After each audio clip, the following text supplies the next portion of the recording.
Is maintaining better posture when you're sitting or meditating causing pain, discomfort, or maybe even frustration? Maybe your posture is okay, but you feel like it could be better. If so, then make sure you stay till the end of this video. We're going to go through the top 6 muscles that you need to stretch for better posture if you want to be sitting or taking on a meditation practice. Now, this video today supports the top 5 posture hacks for sitting and meditation, which is the previous video that I did to this. So if you haven't done so already, make sure you check that out on the Envision Self-Healing YouTube channel at the end of this video. I am Will Fuller, your peak performance and a holistic health coach, and let's jump right in to muscle number 1. So the number 1 muscle you want to think about stretching is the psoas muscle, and this connects from the lumbar spine in through the front of the hips, and this notorious muscle in the bodywork world and massage world and stretching, yoga, everything that we're looking at here when we're looking at biomechanics of the body. The psoas muscle, naturally when you're standing, is at a nice elongated state, but through long hours of sitting, this muscle becomes short and tight. But I want you to get this idea of having a neutral pelvis, which was posture hack number 1. Again, if you haven't seen that video, make sure you check that out after this. So the importance of a neutral pelvis is to help stack the whole vertebrae up the body to give us natural support. We have muscles in the body that are designed to help us out posturally.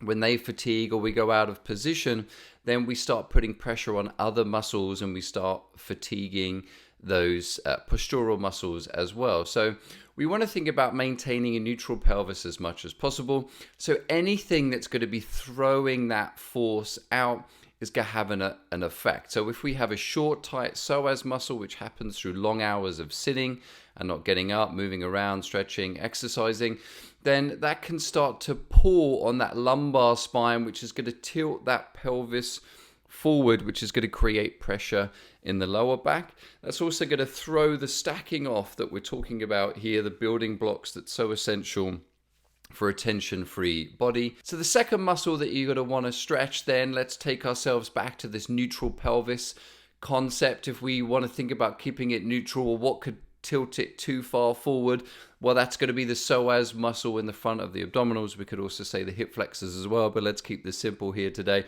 Psoas muscle pulling your pelvis forward. So what could be tilting the pelvis backwards? And it might surprise you that the hamstrings, and again, I know that that's a group of muscles and not a single muscle, but let's keep it simple here today.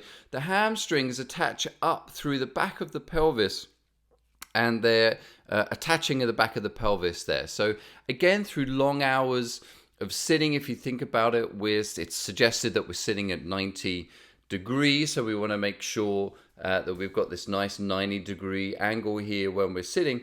Well, what that's doing to the hamstring muscle is that shortening the hamstring. I think you're going to start to see a theme that's going on here in this video. Very essential for you to make sure you follow through to the end on this one. So the hamstring is going to get shortened through sitting. My hope is by the end of this video, you're going to get a simple understanding of this idea of how we can start to balance the body out and bring it into alignment. So you want to think about stretching the hamstrings as a way of creating more neutrality in the pelvis, especially if you're meditating and you're sitting cross-legged, then that's going to round the low back out. Notice that for most of you, your low back is going to round outwards. Again, in the posture hack video, top 5 posture hacks for sitting, I talked about how most seats are also going backwards as well. So that's your environment that you're up against.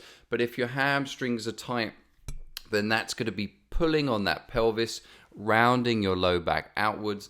And notice if we're rounding outwards, that's going to have an effect on this whole other component of the body. So let's start at the beginning. All right, let's move on to the third muscle.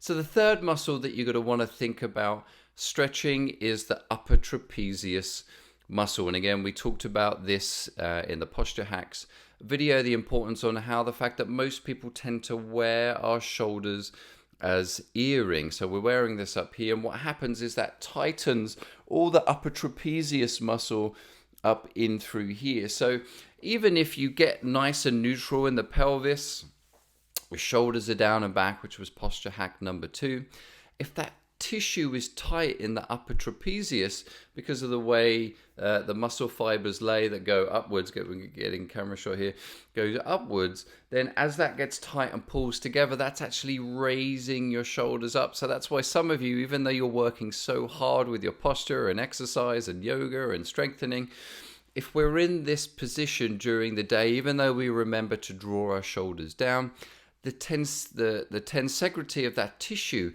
is going to want to pull it back up again. So it's important that you think about stretching the upper trapezius in order to help with this shoulders down and back. So let's move on to muscle number 4.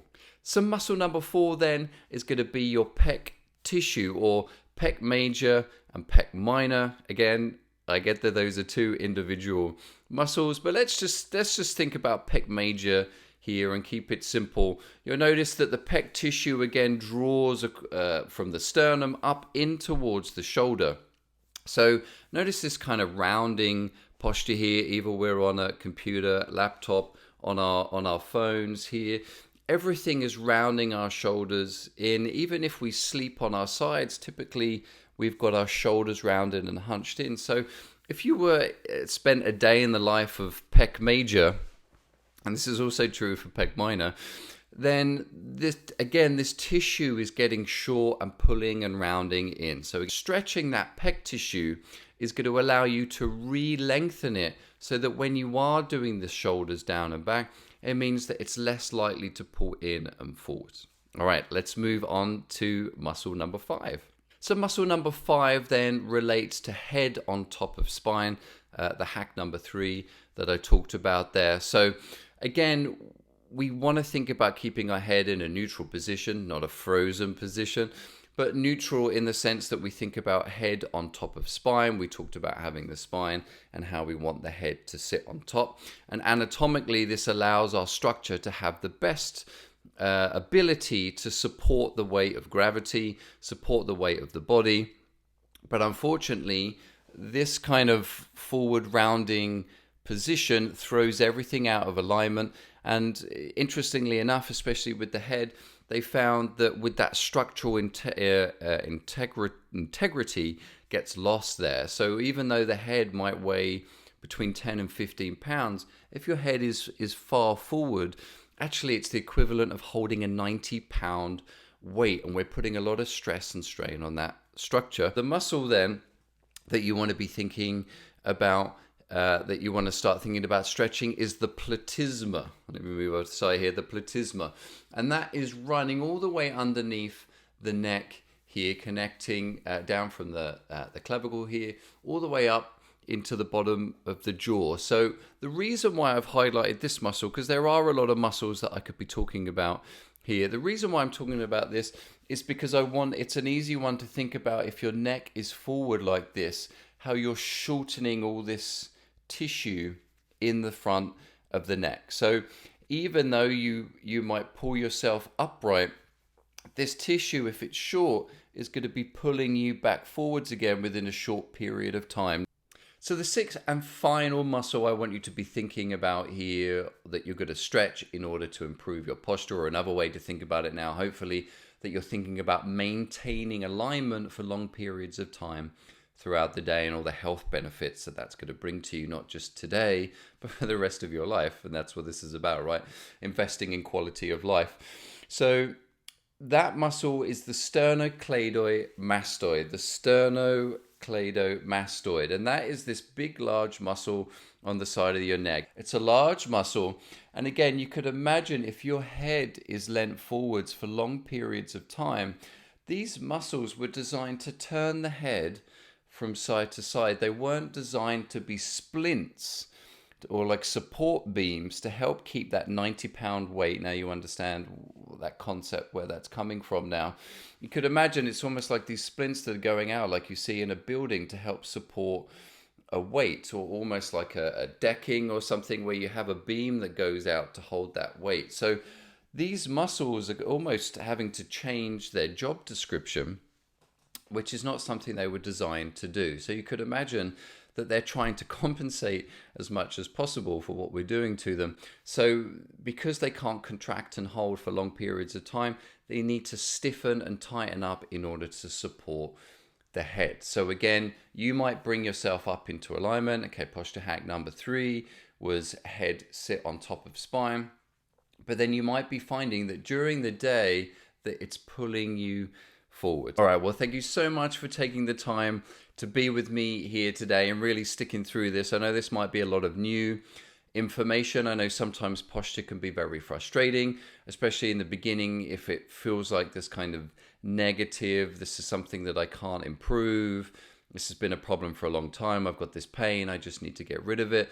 I understand that, and I feel your pain, and I've also worked with thousands of people that have had similar pain as well, and there is a way that you can get improvement, and it starts with this paradigm shift, this idea that there is more you can do for your posture and improvement. So was this helpful today? I hope so. If so, please tell me what your takeaway was in the comment box below. You might also have found some points that were confusing here today. So again, instead of suffering in silence, just use the comment box below and let me know what it is that you're thinking there, and let me know how you got on.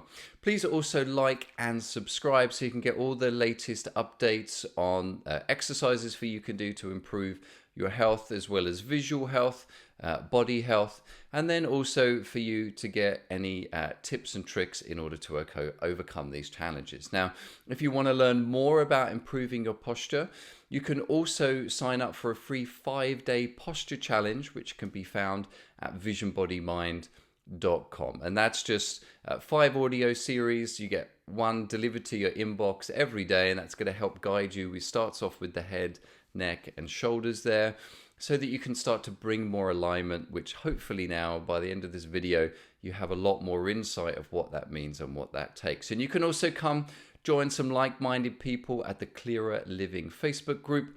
And if meditation, eye relaxation, and reducing back tension sounds good to you, then the next video that you're going to want to watch is the guided stretch routine to maintain posture for sitting and meditation. I'm Will Fuller, your peak performance and holistic health coach, and I look forward to guiding you towards living a life of holistic health real soon.